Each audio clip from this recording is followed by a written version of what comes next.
Atomic structure, परमाणु संरचना शुरू करना है। ये चैप्टर की कुछ हुआ था इसमें, हो गया था, कुछ भी नहीं। क्या क्या लिखवाए थे इसमें? अच्छा, सबका एटॉमिक मॉडल लिखवा दिए थे नील्स बोर तक, ठीक है। अब कुछ कुछ फैक्ट है इसमें जो आपको याद कर लेना है, वो फैक्ट लिख लीजिए, ठीक है। पहला लिखिएगा इलेक्ट्रॉन, इलेक्ट्रॉन इसमें डैश दे करके लिखिएगा, इट वाज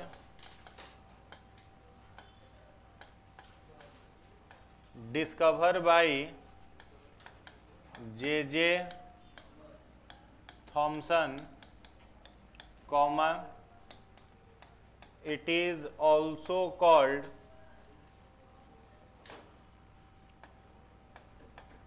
कैथोड रे।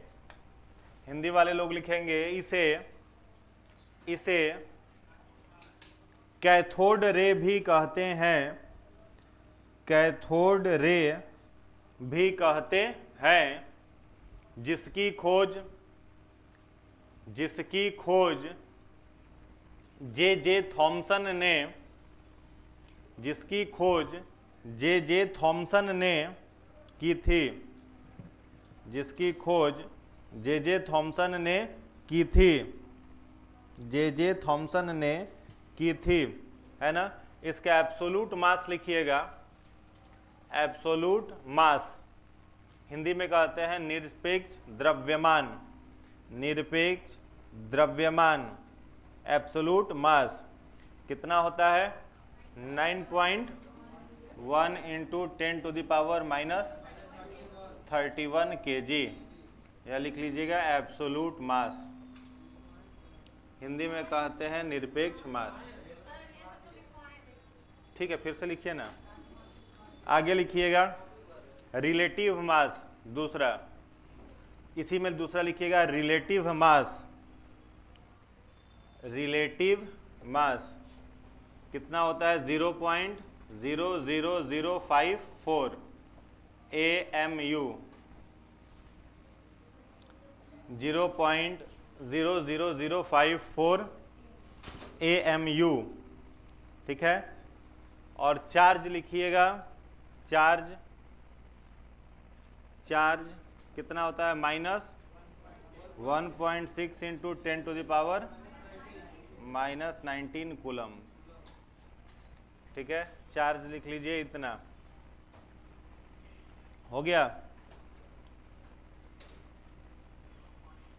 अगला पॉइंट लिखिएगा, the energy of electron is always negative, the energy of electron is always negative, energy of electron is always negative, हो गया। देखो यहां पे इलेक्ट्रॉन की खोज किसने? जे थॉमसन ने की थी। किस मॉडल के द्वारा इलेक्ट्रॉन को बताया था? प्लम पुडिंग मॉडल के द्वारा बताया था। इलेक्ट्रॉन को ही कौन सा रे बोला जाता है? Cathode ray. रे दो प्रकार का, एनोड और कैथोड। एनोड रे कैसा? पॉजिटिवली चार्ज, कैथोड रे कैसा? निगेटिव चार्ज, ठीक है। तो इसलिए इसको कैथोड किरण भी कहते हैं। यह प्रश्न एग्जाम में आया हुआ है, मिल जाएगा आपको घटना चक्र में। इसका एब्सोल्यूट मास, निरपेक्ष द्रव्यमान कितना हो जाएगा? इतना हो जाएगा।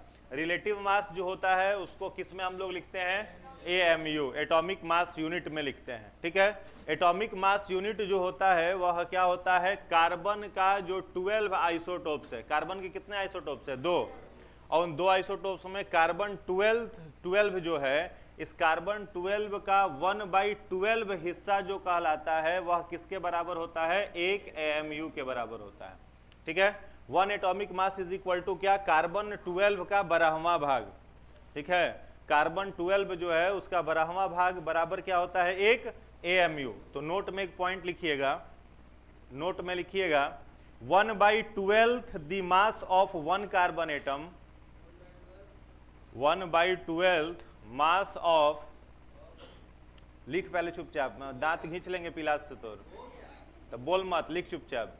12th mass of 1 carbon atom, 1 carbon atom of carbon 12 of carbon 12 is called 1 AMU, is called 1 AMU। Hindi वाले लोग लिखेंगे कार्बन 12, कार्बन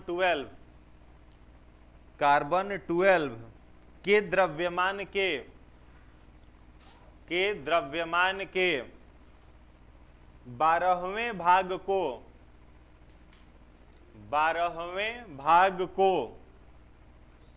1 AMU कहते हैं 1 AMU कहते हैं। ठीक है, 1 AMU बराबर लिखना, 1 AMU is equal to 1 AMU बराबर लिखिएगा कितना 1.66 इंटू 10 के power 27 minus 27, 1.66 into 10 to the power minus 27। 1 AMU बराबर लिखिएगा 1.66 into 10 to the power minus 27 kg, minus 27 kg हो गया। अगला लिखिएगा दूसरा प्रोटॉन।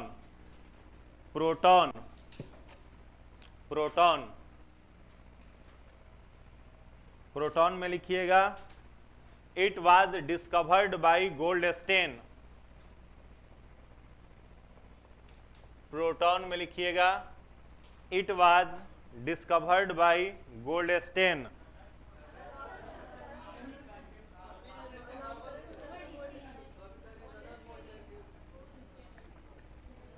चेक करते हैं। देखो एग्जाम में रदरफोर्ड का नाम आएगा नहीं, नाम किसका आएगा, इसलिए याद किसका नाम रखोगे, ये दिमाग से निकालो खोज कौन किया था, नामकरण कौन किया था। अगर मानोगे आप इस चीज को अल्फा स्कैटरिंग मॉडल, तो नाम किसका आएगा, रदरफोर्ड का। और अल्फा स्कैटरिंग मॉडल के बाद गोल्डस्टेन का अस्तित्व आता है। ठीक है, पहले कौन सा मॉडल आया, अल्फा स्कैटरिंग मॉडल, उसके बाद कौन आया, गोल्डस्टेन आया। इसलिए गोल्डस्टेन का नाम चूंकि याद रखोगे क्योंकि प्रोटॉन की जो भी प्रॉपर्टी है वो किसने बताया था, गोल्डस्टेन ने बताया था। इसीलिए एग्जाम में केवल और केवल गोल्डस्टेन आता है, रदरफोर्ड का नाम नहीं आया हुआ है। क्लियर है, तो क्या याद रखना है, गोल्डस्टेन और रदरफोर्ड गोल्डस्टेन दोनों याद करने का।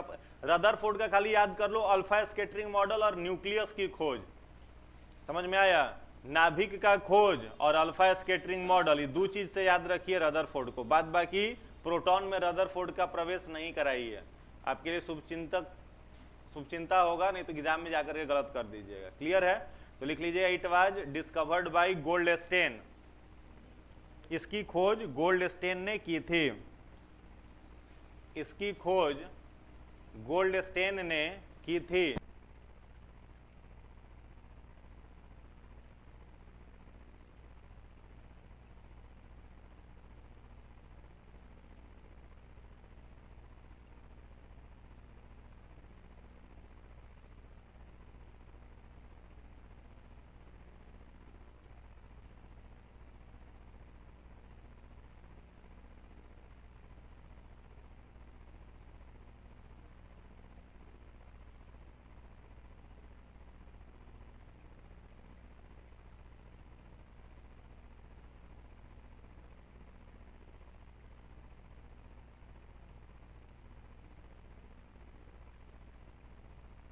क्या लिखे, it was discovered by Goldstein.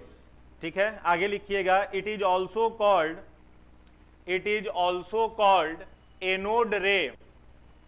It is also called anode, ANODE, anode ray. इसे एनोड किरण भी कहते हैं, इसे एनोड किरण भी कहते हैं। अगला पॉइंट लिखिएगा एब्सोलूट मास इसका, एब्सोलूट मास कितना हो जाएगा, 1.0072 AMU। एब्सोलूट मास लिखिएगा 1.0072 AMU। Sorry relative mass, relative mass, AMU relative mass उसको कर लीजिएगा। अब एब्सोल्यूट मास लिखिएगा, पहले रिलेटिव मास और दूसरा लिखिएगा एब्सोल्यूट मास। एब्सोल्यूट मास में लिखिएगा 1.6725 इंटू 10 के पावर -27 kg 10 के पावर -27 kg। चार्ज लिख लीजिए, इस पर चार्ज लिख लीजिएगा +1.6 इंटू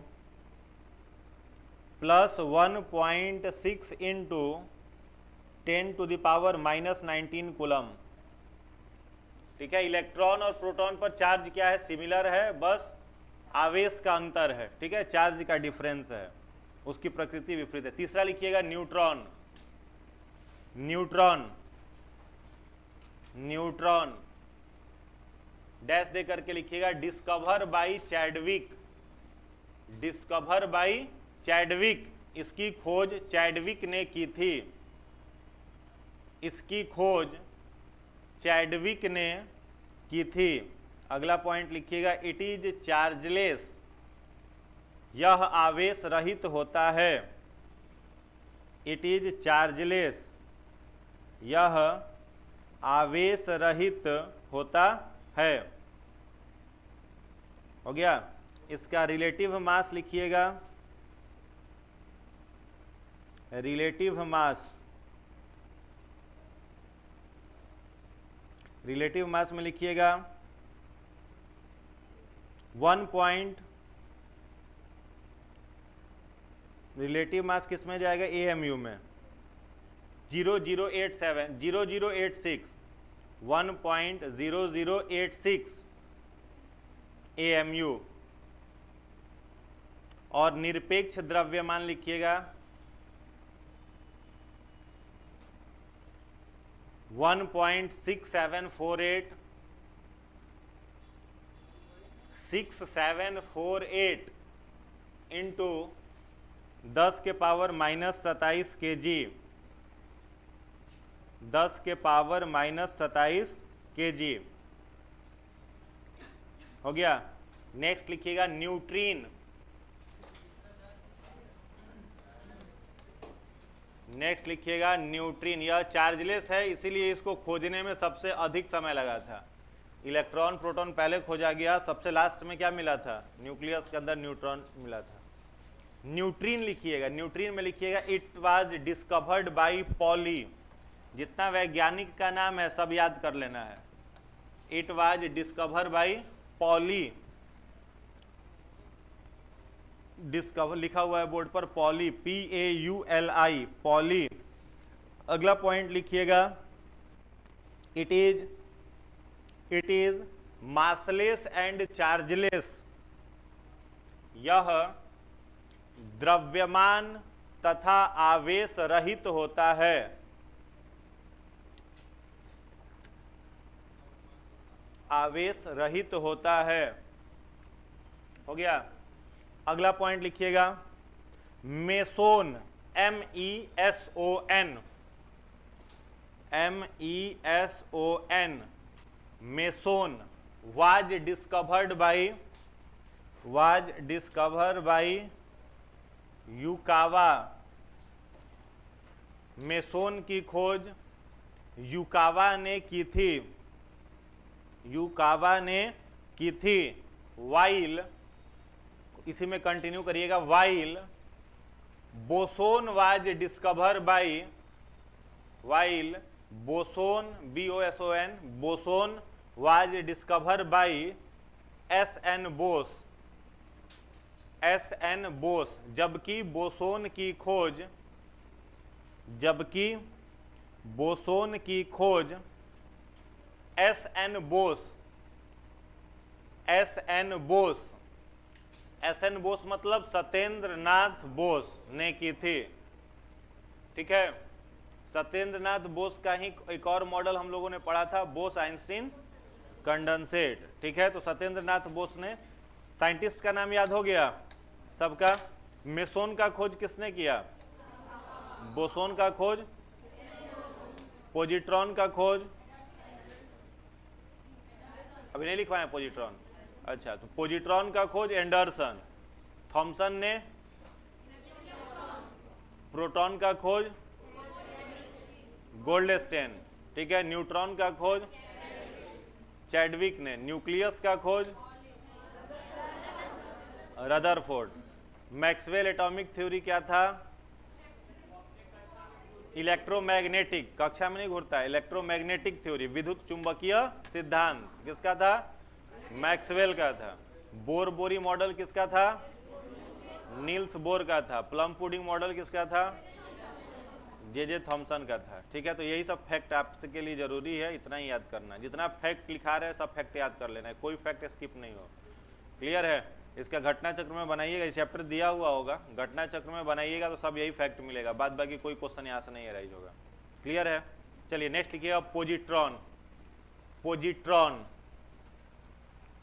पोजिट्रॉन, पोजिट्रॉन को हिंदी में भी पोजिट्रॉन ही कहेंगे, पोजिट्रॉन, डैश देकर के लिखिएगा। It was discovered by, it was discover by Anderson, it was discover by Anderson, ANDERSON, Anderson. अगला पॉइंट लिखिएगा, it is anti particle of electron, it is anti particle of electron, यह electron का प्रतिकण है, यह electron का प्रतिकण है, ठीक है। प्रतिकण का मतलब क्या हो जाएगा, एंटी पार्टिकल, इलेक्ट्रॉन जो घूम रहा है उसको घूमने से प्रतिरोध करने का काम कौन करता है, पोजिट्रॉन करता है, ठीक है। तो पोजिट्रॉन पर कैसा चार्ज होगा, पॉजिटिव की निगेटिव चार्ज होगा, पॉजिटिव होगा, तो चार्ज इस पर लिखिएगा, चार्ज, चार्ज, चार्ज में इस पर लिखिएगा +1.6 इंटू 10⁻⁻19 कूलम, ठीक है, +1.6 इंटू 10⁻⁻19 कूलम, जो कि चार्ज किस पर है, प्रोटॉन पर। चलिए आगे बढ़ते हैं, अगला हेडिंग बनाइएगा एक छोटा सा, परमाणु संख्या, एटॉमिक नंबर, परमाणु संख्या, एटॉमिक नंबर।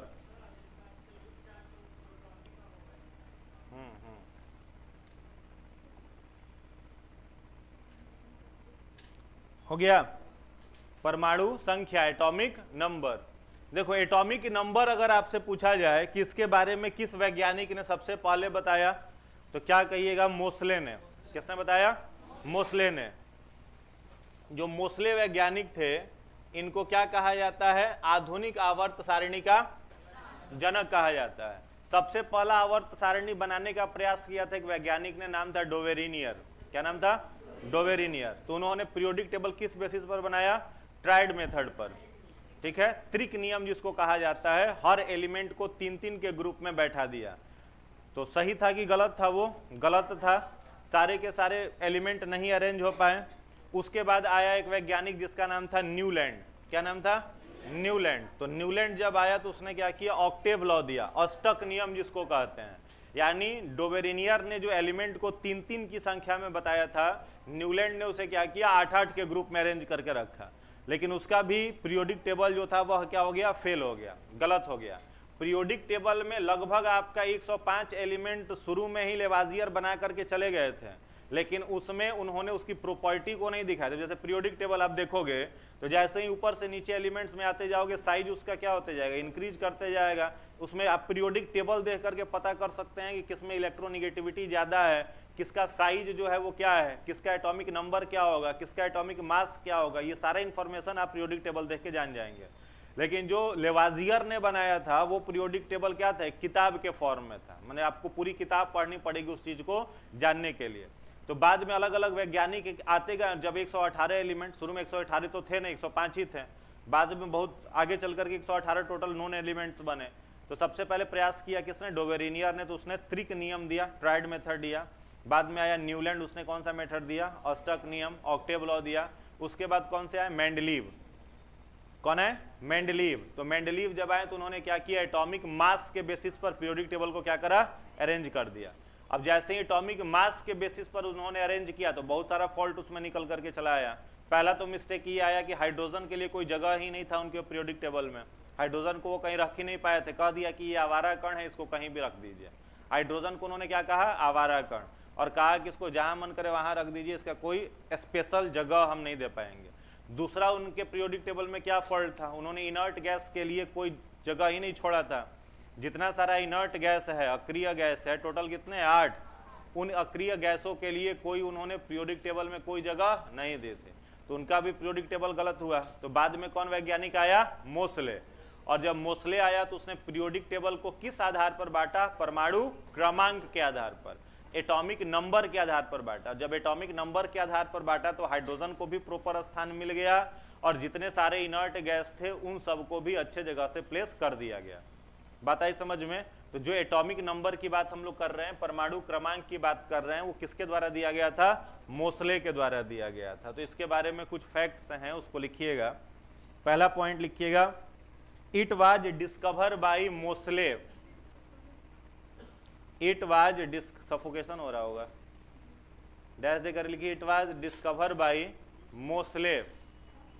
हाँ, एटॉमिक नंबर, एटॉमिक नंबर में लिखिएगा, इसकी खोज मोसले ने की थी। इसकी खोज मोसले ने की थी। अगला point, it is denoted by Z.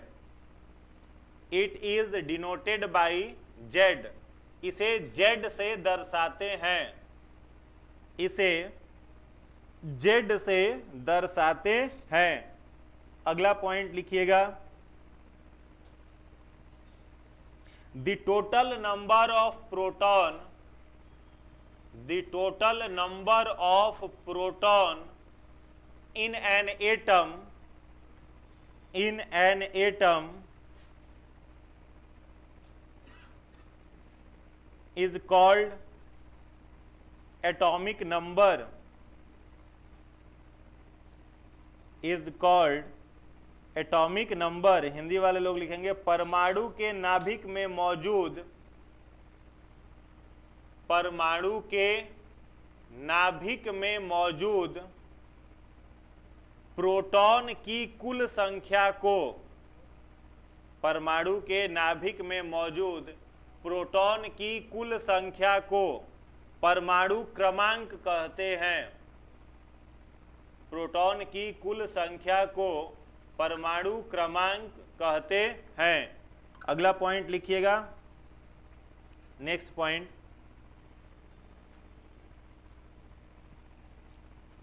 अब इसको समझ लो। देखो, एटम जो है, मान लो ये आपका क्या है, सोडियम है, तो एटम जो है इसका न्यूक्लियस हमेशा क्या होता है, पॉजिटिव चार्ज। पॉजिटिव चार्ज होने का मतलब यहाँ पर प्रोटॉन है और न्यूट्रॉन है, ठीक है। तो इस न्यूक्लियस के अंदर जो प्रोटॉन की कुल संख्या है उसी को हम लोग क्या कहते हैं, परमाणु क्रमांक कहते हैं, परमाणु संख्या कहते हैं, ठीक है। यानी हम लोग लिख सकते हैं कि number of proton, number of proton बराबर एटॉमिक नंबर, जिसे हम लोग जेड से डिनोट कर सकते हैं। Number of proton is equal to atomic number, proton की संख्या के योग के बराबर एटॉमिक संख्या होती है। अब जो आपका यह एक एटम है, तो इस एटम में जितना प्रोटॉन होता है इसके बाहरी कक्षा में उतना ही क्या होता है, इलेक्ट्रॉन होता है, ठीक है। जितना प्रोटॉन केंद्रक के अंदर रहेगा, नाभिक के अंदर रहेगा, उतना ही क्या होता है, इलेक्ट्रॉन। यानी नंबर ऑफ इलेक्ट्रॉन बराबर नंबर ऑफ प्रोटॉन बराबर नंबर ऑफ एटॉमिक नंबर या एटॉमिक नंबर। इलेक्ट्रॉन की संख्या, प्रोटॉन की संख्या और एटॉमिक नंबर तीनों के तीनों क्या होते हैं, बराबर होते हैं। लेकिन कभी भी आप ये नहीं लिख सकते हो कि इलेक्ट्रॉन बराबर एटॉमिक नंबर, यह क्या हो जाएगा, गलत हो जाएगा। जबकि प्रोटॉन और इलेक्ट्रॉन दोनों बराबर हैं, फिर भी प्रोटॉन की ही मात्रा को आप क्या कहते हैं, एटॉमिक नंबर कहते हैं। इसका क्या रीजन है, तो इलेक्ट्रॉन की संख्या ऑर्बिट शिफ्ट करने के कारण हमेशा क्या रहती है, बदलते रहती है, ठीक है। एनर्जी लेवल बढ़ेगा तो इलेक्ट्रॉन क्या करता है, नेक्स्ट ऑर्बिट में शिफ्ट करता है न्यूक्लियस से दूर, और एनर्जी घटता है तो किधर आता है, न्यूक्लियस के नजदीक आता है। इसलिए इलेक्ट्रॉन की संख्या के बराबर हम लोग नहीं कहते हैं। किसकी संख्या? एटॉमिक नंबर को नहीं कहते हैं। तो एटॉमिक नंबर में हमेशा क्या याद रखना है, इसको लिख लीजिए, यही वाला लिख लो ना, याद रहेगा। E बराबर P बराबर Z, E बराबर P बराबर Z।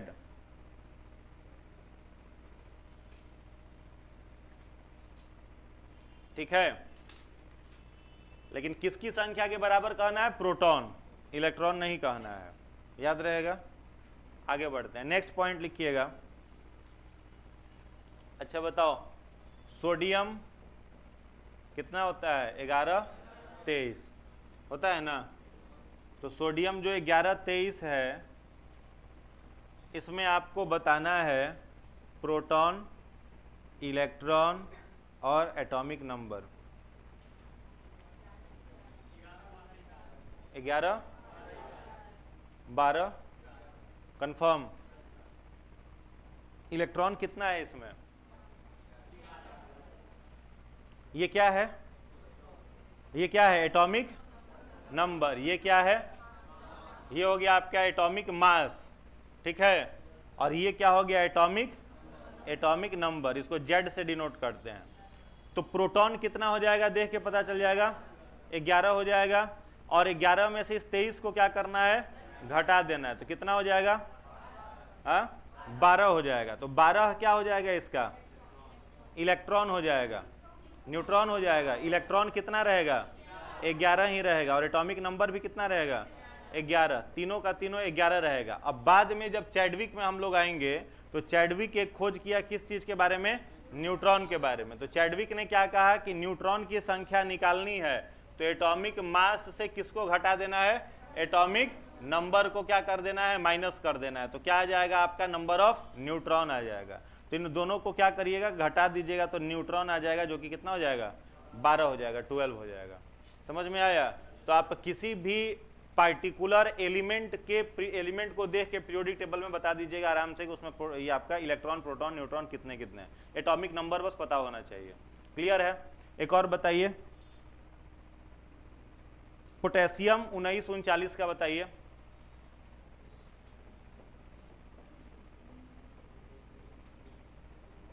इसमें भी बताइए electron, proton, neutron, atomic number. Electron कितना हो जाएगा? Proton, neutron, atomic number. कोई दिक्कत इसमें किन्हीं को? दिक्कत नहीं ना? होगा तो बोलिएगा। एक और बताइए, AU 79 196।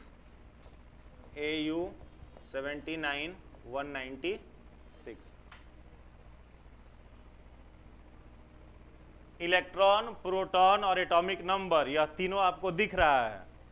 दिख रहा है ना? तीनों कितना है? 79। क्या निकाल लेना है? न्यूट्रॉन। तो क्या करना है? घटा देना है। तो घटा दीजिएगा तो कितना आ जाएगा?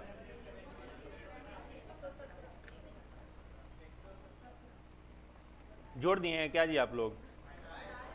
घटा दिए, 117 आ रहा है। चलिए ठीक है तब।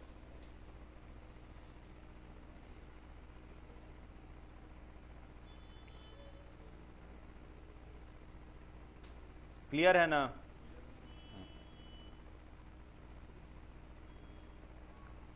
चलिए अगला हेडिंग बनाइएगा, एटॉमिक मास।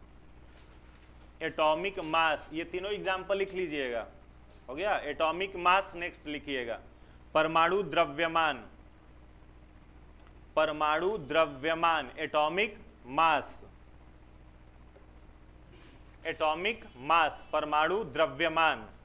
इसमें डैश दे करके लिखिएगा, the total number of proton and neutron, proton and neutron present in nucleus is called atomic mass, is called atomic mass। Hindi वाले लोग लिखेंगे नाभिक में मौजूद प्रोटॉन तथा न्यूट्रॉन की कुल संख्या प्रोटॉन तथा न्यूट्रॉन की कुल संख्या परमाणु द्रव्यमान कहलाती है। परमाणु द्रव्यमान कहलाती है। परमाणु द्रव्यमान कहलाती है। तो परमाणु द्रव्यमान को यदि दिखाना हो तो आप क्या कहेंगे बताइए? प्रोटॉन प्लस न्यूट्रॉन बराबर किसके हो जाएगा? Atomic mass. Proton plus neutron बराबर एटॉमिक मास। ठीक है, अब एटॉमिक मास ज्यादा होगा तो क्या करना पड़ेगा? दोनों को आपको जोड़ देना पड़ेगा। और न्यूट्रॉन निकालने के लिए क्या करेंगे? टू फाइंड न्यूट्रॉन बताइए, एटॉमिक मास में से किसको घटा देंगे? तो जेड को किससे घटा देंगे आप? एटॉमिक मास से। या पहले लिख लीजिए, एटॉमिक मास से माइनस किसको कर देंगे? जेड को। तो आपको क्या मिल जाएगा? न्यूट्रॉन मिल जाएगा। तो लिख लेंगे एक point, to find neutron, T O, to find neutron, to find neutron. और यह लिख लीजिए, न्यूट्रॉन प्राप्त करने के लिए A minus Z, A minus Z, A minus Z हो गया।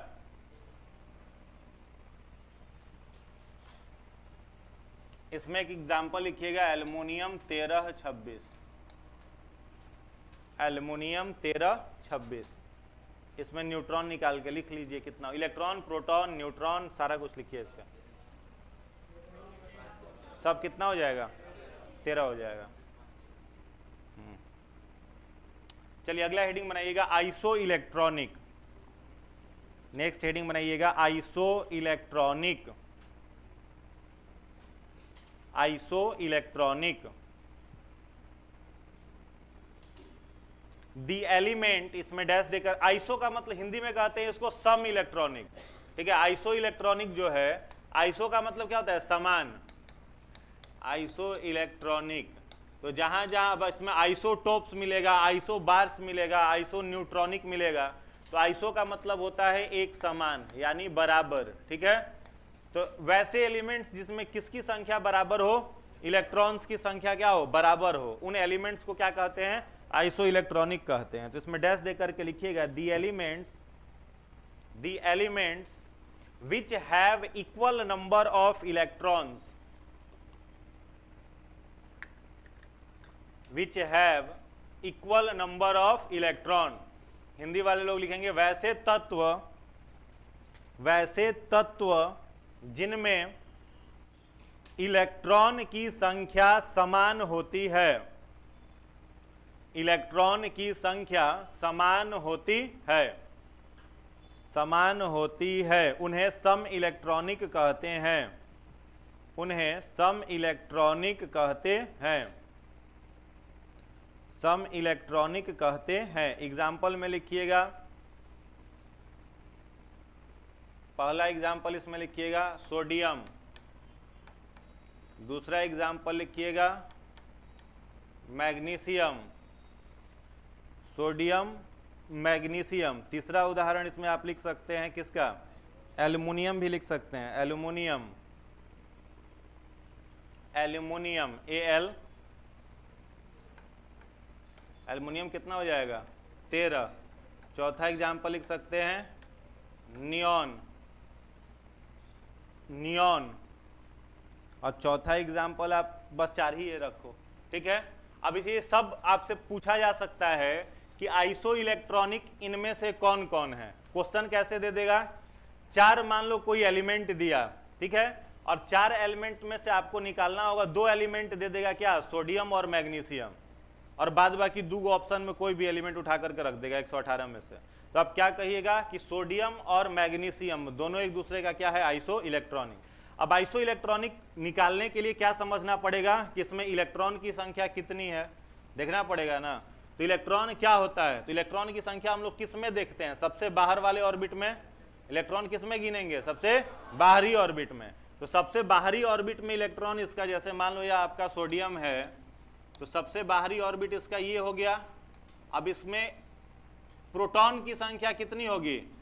11। तो इलेक्ट्रॉन भी कितना है? 11 है। ठीक है, अब यहां पहला ऑर्बिट जो है जिसको हम लोग के कहते हैं, इस पर मैक्सिमम इलेक्ट्रॉन कितना रह सकता है? 2। दूसरे ऑर्बिट में 8, 4, 8 ना, तो 3, 4, 5, 6, 7 और 8, तो कितना हो गया? 8 2 10, बच कितना गया? 1। तो इसके बाहरी ऑर्बिट में कितना इलेक्ट्रॉन रहेगा? 1 इलेक्ट्रॉन रहेगा।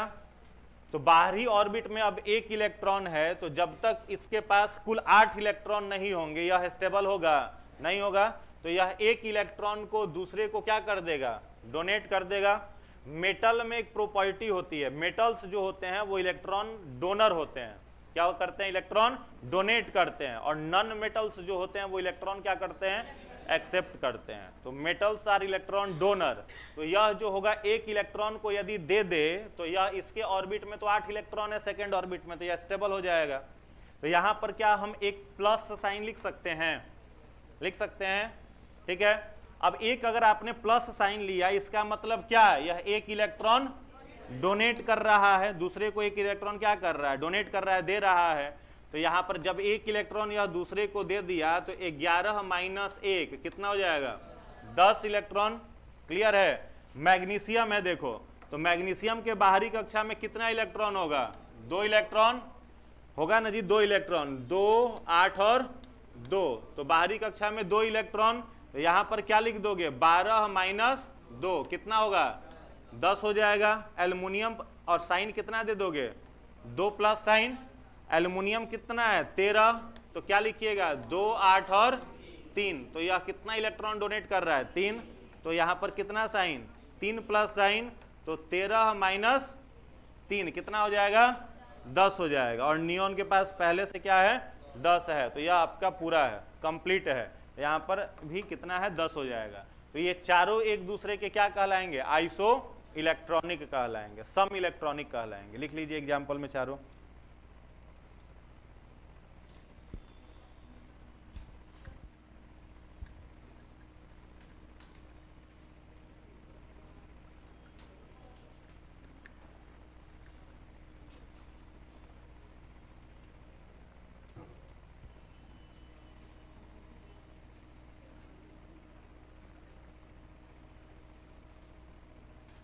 हो गया?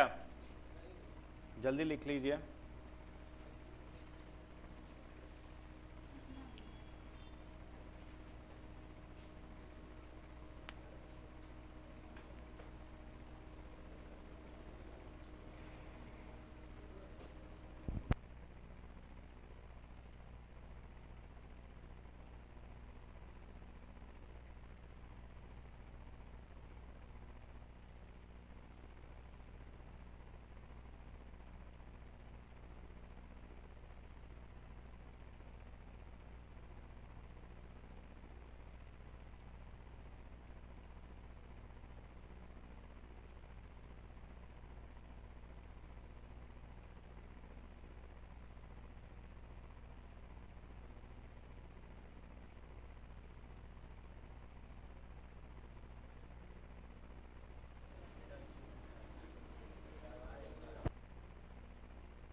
आइसोटोप्स, आइसोटोप्स हिंदी में कहते हैं इसको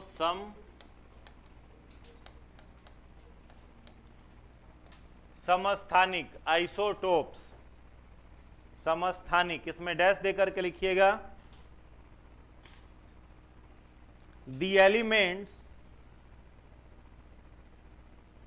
The elements which have equal atomic number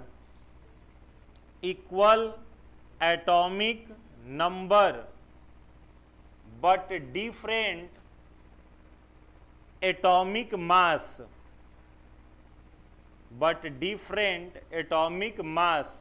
is called isotopes। Hindi वाले लोग लिखेंगे वैसे तत्व जिनका परमाणु क्रमांक समान हो। परमाणु क्रमांक का मीनिंग क्या? प्रोटॉन की संख्या कि न्यूट्रॉन और प्रोटॉन दोनों की संख्या? ओनली प्रोटॉन की संख्या, ठीक है। तो वैसे तत्व जिनका परमाणु क्रमांक समान हो जबकि परमाणु द्रव्यमान अलग अलग हो, परमाणु द्रव्यमान अलग अलग हो, उन्हें समस्थानिक कहते हैं। अच्छा, सबसे ज्यादा समस्थानिक कौन से एलिमेंट का है? पोलोनियम का। किसका है? पोलोनियम का। एग्जाम में आया हुआ, ऐसा फैक्ट याद कर लेना है, समझ गए। अब हाइड्रोजन जो है उसका कितना आइसोटोप्स है? 3। पहला हाइड्रोजन का आइसोटोप्स ये है जिसे क्या कहते हैं? प्रोटियम। क्या बोलते हैं? प्रोटियम। दूसरा हाइड्रोजन का आइसोटोप्स क्या है? ये है, इसको क्या कहते हैं? ड्यूट्रियम कहते हैं, जिसमें से D2O डाइट्रस ऑक्साइड बनता है ना, भारी जल, ठीक है, वो हाइड्रोजन का दूसरा आइसोटोप्स है, ठीक है। और तीसरा होता है ट्राइटियम। क्या होता है? ट्राइटियम जो होता है यह तीसरा होता है। तो हाइड्रोजन का कितना आइसोटोप्स? 3। अब देखिए यह तीनों क्या कहलाएगा? समस्थानिक। क्या कहलाएगा? समस्थानिक कहलाएगा। तो इन सब में क्या दिख रहा है आपको? एटॉमिक नंबर जो है इन सब का क्या है? एक ही है। और एटॉमिक मास जो है यह इन सब का क्या है? अलग अलग है। तो these 3 are isotopes of each other. Example में इसको लिख लीजिए।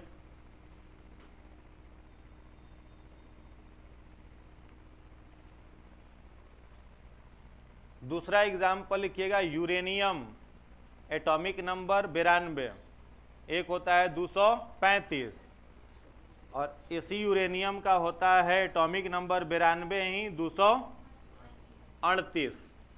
तो यूरेनियम 235 और यूरेनियम 238, एटॉमिक नंबर समान है, एटॉमिक मास डिफरेंट है, इसलिए ये दोनों भी आइसोटोप्स कहलाएंगे। तीसरा लिख लीजिएगा, कार्बन भी हो जाएगा। हाँ, कार्बन 6-12 एंड कार्बन 6-14। तो ये 3 एग्जाम्पल आइसोटोप्स के हैं।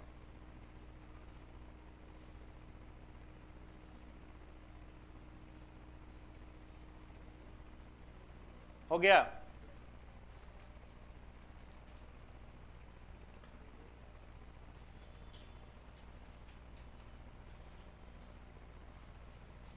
अगला पॉइंट लिखिएगा, uses of isotopes in different field या sector.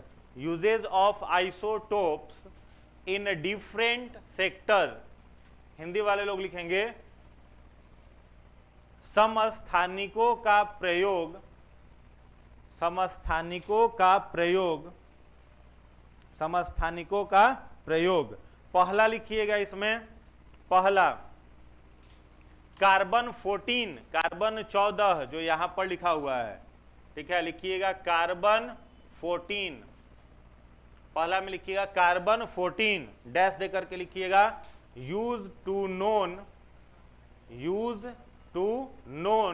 As of fossils, use to known age of fossils. Hindi वाले लोग लिखेंगे कार्बन 14 डैश देकर के जीवाश्म की आयु ज्ञात करने हेतु, जीवाश्म की आयु ज्ञात करने हेतु, जीवाश्म की आयु ज्ञात करने हेतु। दूसरा लिखिएगा यूरेनियम 235, सेकेंड लिखिएगा यूरेनियम 235, इसमें डैश दे करके लिखिएगा to known age of rocks, to known age of rocks. Hindi वाले लोग लिखेंगे चट्टानों की आयु ज्ञात करने हेतु, चट्टानों की आयु ज्ञात करने हेतु।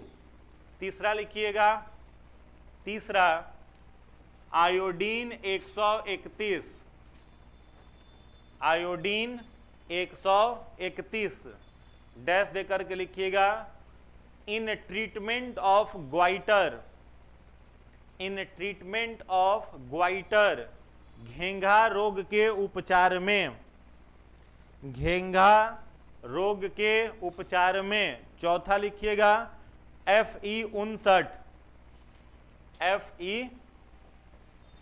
Fe59 आयरन 59 59 डैश देकर के लिखिएगा used in treatment of anaemia, use in treatment of anaemia, anaemia रोग के उपचार में, एनीमिया रोग के उपचार में।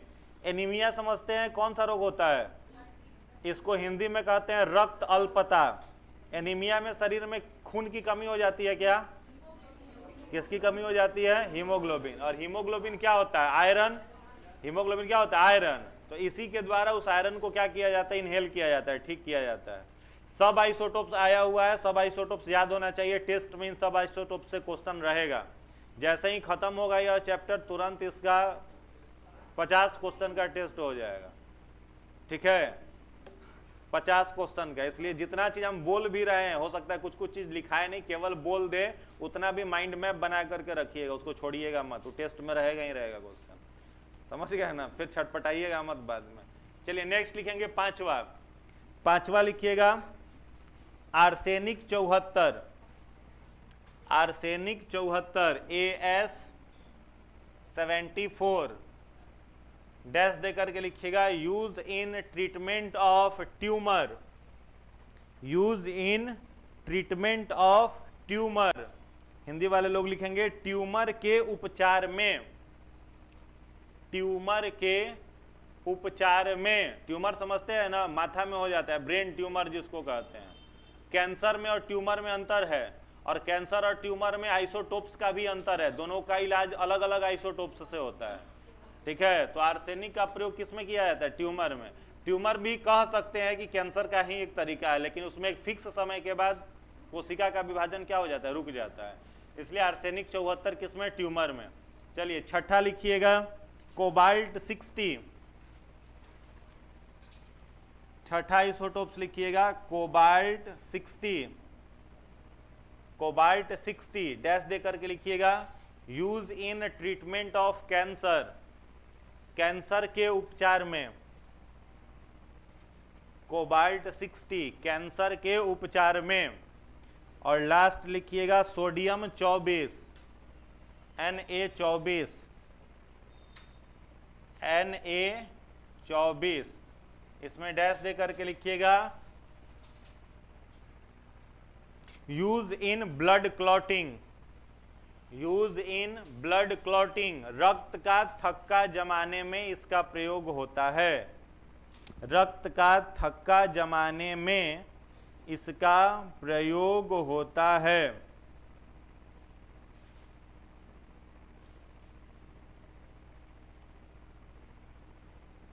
हो गया? बोल नहीं रहे हैं ना? चलो नेक्स्ट लिखना आइसोबार, आइसोबार ये आइसोटोप्स था। अगला लिखिएगा आइसोबार, ISOBAR, आइसोबार। हिंदी में कहते हैं समभारिक, समभारिक। जिनका छूटा हुआ है ना बायो का क्लास,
ज्यादा मैथ का क्वेश्चन नहीं होगा, बहुत लिमिटेड मैथ का क्वेश्चन दिया हुआ है, ठीक है।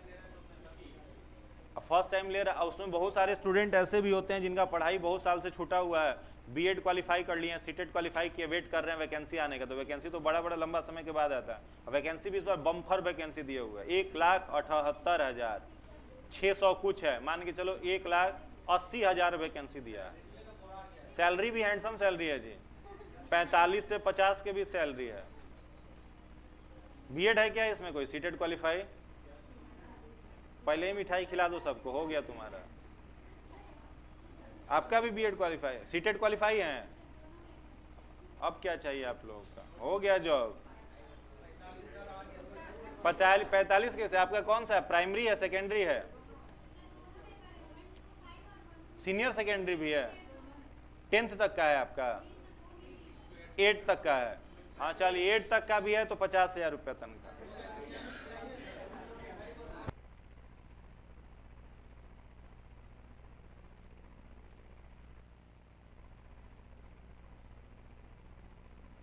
बहुत लोग निकल जाएंगे। दूसरा इसमें बेनिफिट क्या है, गर्ल्स के लिए 50% सीट रिजर्व है। मतलब बिहार सरकार का बहुत बड़ा खूबसूरती कहिए, बहुत बड़ा ये कहिए कि गर्ल्स एजुकेशन पर बहुत बढ़िया ध्यान दे रहा है। इस बार से क्या किया, जितनी भी लड़कियां हैं जो ग्रेजुएशन पास कर रही हैं उनको फर्स्ट डिवीजन से 50,000 रुपया दे रहा है। 50,000 केवल आप ग्रेजुएट पास हो रही हैं तो हर कैटेगरी में, जनरल, ओबीसी, SC ST सब में। और इंटरमीडिएट पास करने पर 25,000, 10th पास करने पर 25,000, बीपीएससी पीटी निकालने पर 1 लाख हो गया। अब कहाँ 50, 1 लाख लड़का लोगों का। और यूपीएससी बहुत पहले से किए हुए, यूपीएससी गर्ल्स स्टूडेंट को शुरू से ही 1 लाख दे रहा है। पीटी क्वालिफाई करो 1 लाख रुपया मिलेगा मेंस की पढ़ाई के लिए। और उसके बाद भी बीपीएससी में देखिए गर्ल्स के लिए भी सीट रिजर्व है। कितना परसेंट? 35% है, 35% सीट रिजर्व है। बिहार एसआई में जो दरोगा का वैकेंसी होता है, रोड पर आपको जेंट्स पुलिस से ज्यादा लड़कियां दिख रही हैं, लाठी लेके खड़ा है सब ठीक है, तो वो लोग ज्यादा उनकी संख्या में है। उसमें भी एजुकेशन उन लोगों को ये मिल रहा है, छूट मिल रहा है।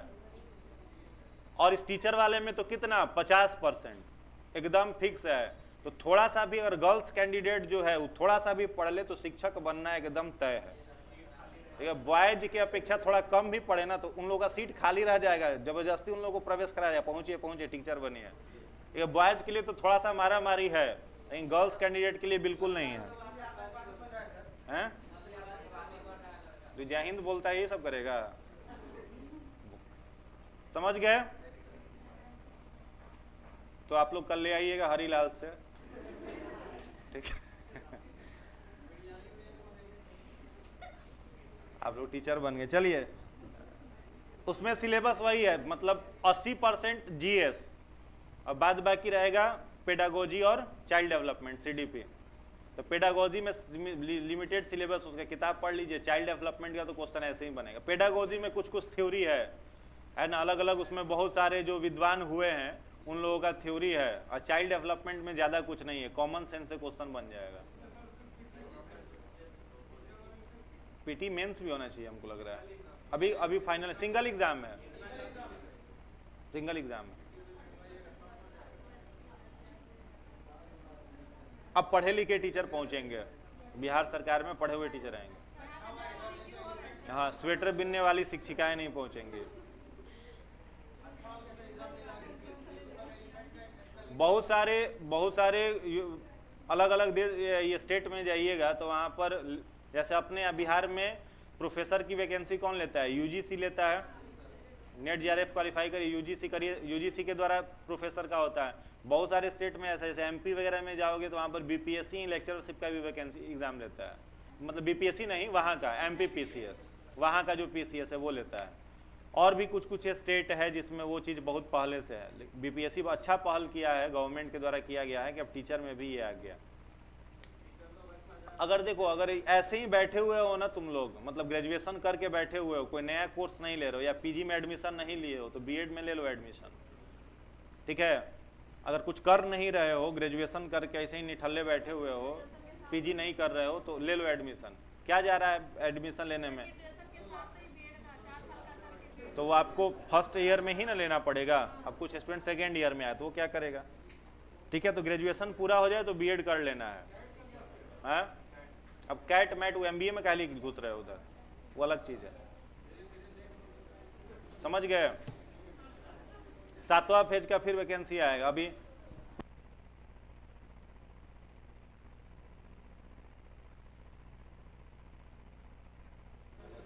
$50,000 सैलरी कम थोड़े होता है, और वो भी पोस्टिंग तुम्हारा कहाँ रहेगा?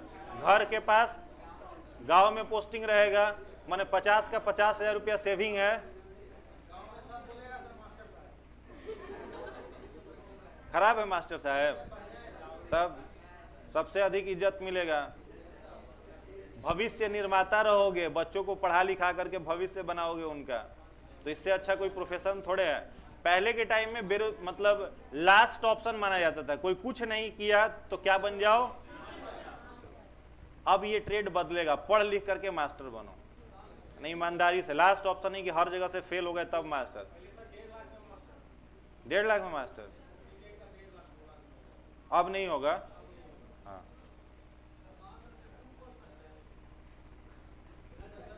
चलिए नेक्स्ट लिखिएगा। आइसो बार हो गया। आइसो बार लिखिएगा डैश दे करके। समभारिक, समभारिक आइसो बार, इसमें डैश दे करके लिखिएगा। The element which have equal atomic mass, which have equal atomic mass but different atomic number। Atomic mass क्या होगा? इक्वल, और एटॉमिक नंबर क्या हो जाएगा? चलिए तो इसमें लिखिएगा हिंदी वाले, वैसे तत्व जिनका परमाणु भार समान हो जबकि परमाणु क्रमांक भिन्न हो, कौमा समभारिक कहलाते हैं। समभारिक कहलाते हैं। एग्जाम्पल में पहला एग्जाम्पल लिख लेना, carbon nitrogen. Carbon nitrogen, carbon का एटॉमिक नंबर 6, नाइट्रोजन का 7, कार्बन का एटॉमिक मास, नाइट्रोजन का एटॉमिक मास 14। तो ये दोनों एक दूसरे के क्या कहलाएंगे? समभारिक आइसोबार। ठीक है, समभारिक, ये तो पहले याद ही रखना पड़ेगा आपको कि जो हम लोग नीचे की तरफ लिखते हैं, ठीक है, 11 और 24 जो है, तो नीचे की तरफ लिखते हैं, यह क्या है? Atomic number. और यह क्या है? कई लोग, कोई भी इसमें भी कंफ्यूजन हो जाता है, ये नंबर है और ये मास है। कैसे याद करोगे? मास कहाँ रखा जाता है? सिर के ऊपर। तो एटॉमिक मास कहाँ है? सिर के ऊपर है। भार कहाँ रखते हैं? माथा में नहीं रखते हैं, पैर में बांध के चलते हैं। और पैर में कितना नंबर का चप्पल पहनते हैं वो आपका नंबर है। तो नंबर हमेशा पैर में और भार हमेशा माथा पर। समझ गए? तो समभारिक यानी वैसे एलिमेंट जिनमें यह भार जो है, वेट जो है वो इक्वल है, उसे समभारिक कहेंगे। तो यह दोनों एक दूसरे के क्या हैं? समभारिक हैं, कार्बन एंड नाइट्रोजन। क्लियर है? दूसरा एग्जाम्पल इसका लिखिएगा, आर्सेनिक। आर्सेनिक 1840 होता है। आर्गन, सॉरी, आर्सेनिक एस हो जाएगा। आर्गन कितना हो जाएगा? 1840। एंड दूसरा इसमें हो जाएगा क्या आपका? कैल्शियम। कैल्शियम इसका भी कितना हो जाएगा? 20 और 40, 20 और 40 हो जाएगा ना, 20 और 40। तो ये दोनों एक दूसरे का क्या हो जाएगा? आइसो बार कहलाएगा। कोई दिक्कत? क्लियर है? आइसो न्यूट्रॉनिक भी लिखो, जल्दी खत्म करते हैं इसको। आइसोटोन्स लिख लेना। तीसरा लिखिएगा आइसोटोन। सम न्यूट्रॉनिक हिंदी में कहते हैं। आइसोटोन, TONES, आइसोटोन्स, सम न्यूट्रॉनिक। तो इसमें क्या हो जाएगा? किसका नंबर बराबर होगा? न्यूट्रॉन का। तो डैश दे करके लिखिएगा the element which have equal number of neutron in their nucleus. Hindi वाले लोग लिखेंगे वैसे तत्व जिनके नाभिक में न्यूट्रॉनों की संख्या समान होती है। पहला एग्जाम्पल लिखिएगा, पहला example carbon 614 and oxygen 816। Carbon कितना 614, ऑक्सीजन कितना, दोनों में न्यूट्रॉन कितना होगा बताइए, नंबर ऑफ न्यूट्रॉन कितना होगा 8 होगा ना। किसी को दिक्कत? तो यह दोनों एक दूसरे का क्या है, आइसोटोन्स है। दूसरा एग्जाम्पल लिखिएगा ट्राइटियम H31, ट्राइटियम हाइड्रोजन का तीसरा आइसोटोप, H एटॉमिक नंबर कितना होगा 1, एटॉमिक मास 3, एंड हीलियम का atomic number 2, atomic mass 4, number of neutron दोनों पे 2 हो जाएगा। या दोनों एक दूसरे के क्या हैं, आइसोटोन्स हैं। तीसरा एग्जाम्पल लिखिएगा फास्फोरस एंड सल्फर। कितना होता है फास्फोरस का 1531, फास्फोरस का लिखिएगा 1531 और सल्फर का 1632। न्यूट्रॉन की संख्या 16, दोनों पर न्यूट्रॉन की संख्या कितनी हो जाएगी 16 हो जाएगी। चलिए तो आज इतना ही रहने देते हैं। ऑर्बिट सेल ऑफ बाउ लॉ कल के क्लास में कर लिया जाएगा।